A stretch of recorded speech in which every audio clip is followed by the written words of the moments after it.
जय माता दी दोस्तों, कैसे हैं आप सभी। दोस्तों, आज हम इस वीडियो में बात करेंगे 13 और 14 जुलाई 2025 के वृश्चिक राशिफल की।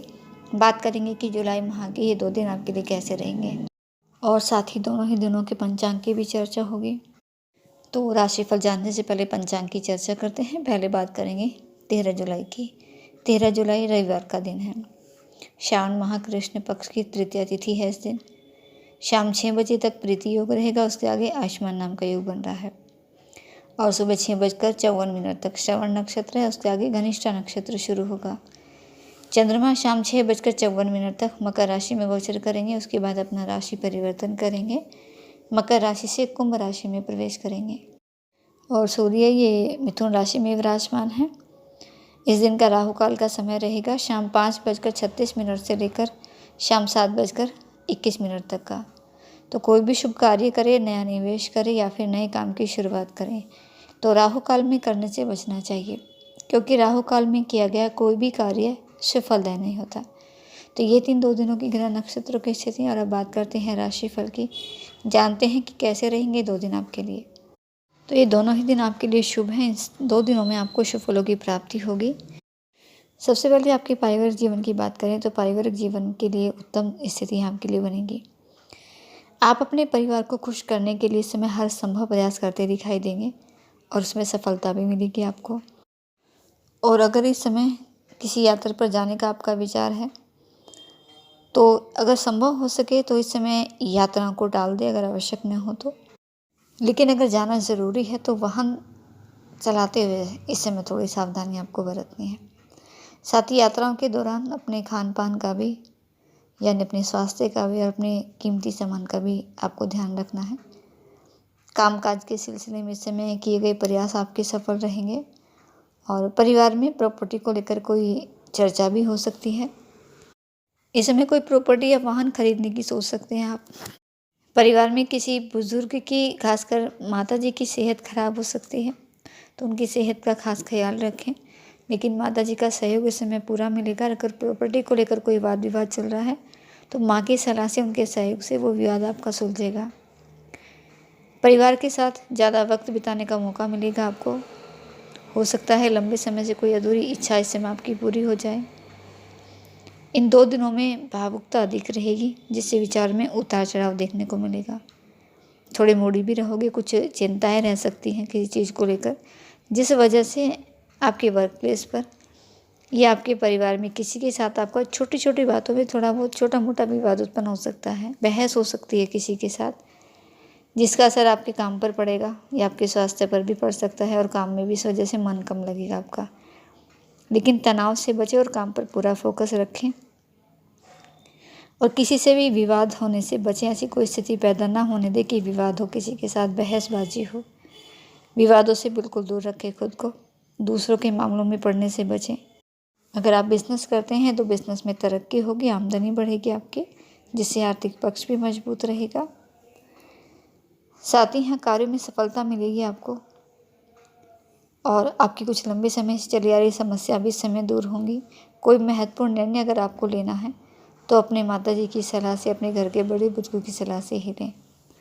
ज़रूरत पड़े तो अनुभवी व्यक्तियों की सलाह भी आप ज़रूर ले लें। पूरा प्रयास करें कि इस समय को शांत रहकर निकालने का। अपने समय और अपने धैर्य का पूरा सही तरीके से इस्तेमाल आपको करना है। अपने ही दम पर इस समय आप जो भी काम करोगे उसमें आपको सफलता मिल सकती है। पॉजिटिव रहने की पूरी कोशिश करें। अपने स्वास्थ्य का भी इस समय ध्यान रखना है, जागरूक रहें अपने स्वास्थ्य के प्रति। छात्रों के लिए अच्छी स्थिति बनेगी है, पढ़ाई भी मन लगाकर करोगे। लेकिन अगर कोई परिवर्तन की आप सोच रहे हैं, इस समय कोई नई विषय चेंज करना है, कॉलेज चेंज करना है, तो इस समय परिवर्तन के लिए समय अनुकूल नहीं कह सकते। अभी सही समय का इंतज़ार करें। इन दिनों आपके सामने कई ऐसी जिम्मेदारी वाले काम भी आ सकते हैं जिससे आप कामकाज में थोड़ा व्यस्त रहेंगे, लेकिन बावजूद इसके अपने परिवार के लिए आप समय ज़रूर निकाल पाओगे और अपने परिवार के साथ खुशी के पल व्यतीत करोगे। आपके वैवाहिक जीवन में और आपके प्रेम जीवन में भी खुशी का समय है, लेकिन नए लव प्रपोजल के लिए ये समय अभी आपके लिए सही नहीं है। किसी की मदद करने का मौका अगर आपको मिले तो आप दूसरों की मदद ज़रूर करें, क्योंकि दूसरों की मदद करके आपके मन में एक राहत महसूस होगी, खुशी मिलेगी। लेकिन साथ ही आपके इस व्यवहार का कोई फ़ायदा भी उठा सकता है, तो कुछ ऐसे लोगों से आपको सावधानी भी बरतनी है। धन लाभ के नए स्रोत नज़र आएंगे आपके लिए। किसी पुराने मित्र से आपकी लंबे समय के बाद मुलाकात होने की भी संभावना है और इससे भविष्य में आपको बड़े फ़ायदे हो सकते हैं। तो कुल मिलाकर समय अच्छा है, अनुकूल है आपके लिए। समय की अनुकूलता के लिए ईश्वर आराधना जरूर करें। सावन का महीना प्रारंभ हो चुका है, भगवान भोलेनाथ का महीना, और भोलेनाथ को प्रसन्न करने के लिए सावन का ही महीना बहुत ही पवित्र और बहुत ही महत्वपूर्ण माना जाता है। और भगवान भोलेनाथ जो कि एक लोटा जल अर्पित करने से भी प्रसन्न हो जाते हैं। और 14 जुलाई को सावन का पहला सोमवार है। 21 जुलाई को दूसरा सोमवार व्रत रहेगा। 28 जुलाई को तीसरा सोमवार व्रत रहेगा और 4 अगस्त को चौथा सोमवार व्रत रहेगा। तो भगवान शिव का ये बहुत ही प्रिय महीना है सावन का महीना, जो कि 11 जुलाई से प्रारंभ हो चुका है और 9 अगस्त को इसकी समाप्ति होगी। इस दिन शनिवार रहेगा और इस साल सावन मास की शुरुआत बहुत ही शुभ योगों में हो रही है। पहले सोमवार पर भी बहुत ही शुभ योग बन रहे हैं। सावन मास के पहले सोमवार के दिन 14 जुलाई को घनिष्ठा और शतभिषा नक्षत्र रहेगा। आयुष्मान और सौभाग्य योग बनेगा इस दिन।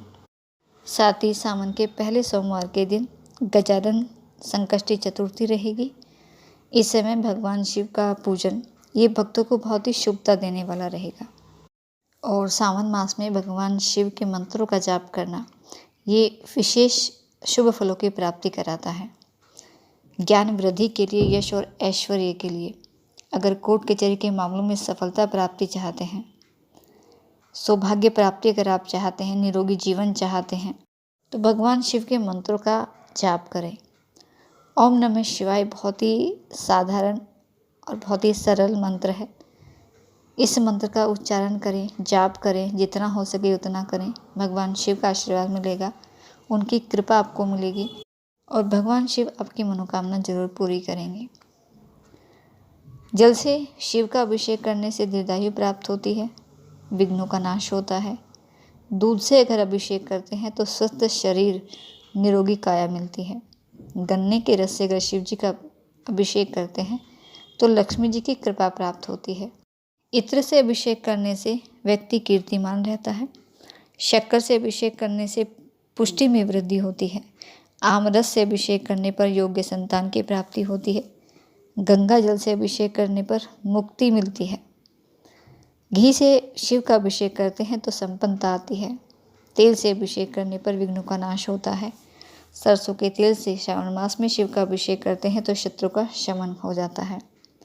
तो इस तरह से अपनी मनोकामना के अनुसार भगवान शिव का अभिषेक करें तो भगवान शिव की कृपा प्राप्त होगी और आपकी मनोकामना पूर्ण होगी। तो दोस्तों, ये थी कुछ जानकारी आपके लिए। वीडियो अच्छा लगे तो वीडियो को लाइक ज़रूर करें। माता रानी आपका दिन शुभ रखे। भगवान शिव की कृपा आप पर बनी रहे, इसी मंगल कामना के साथ। जय माता दी।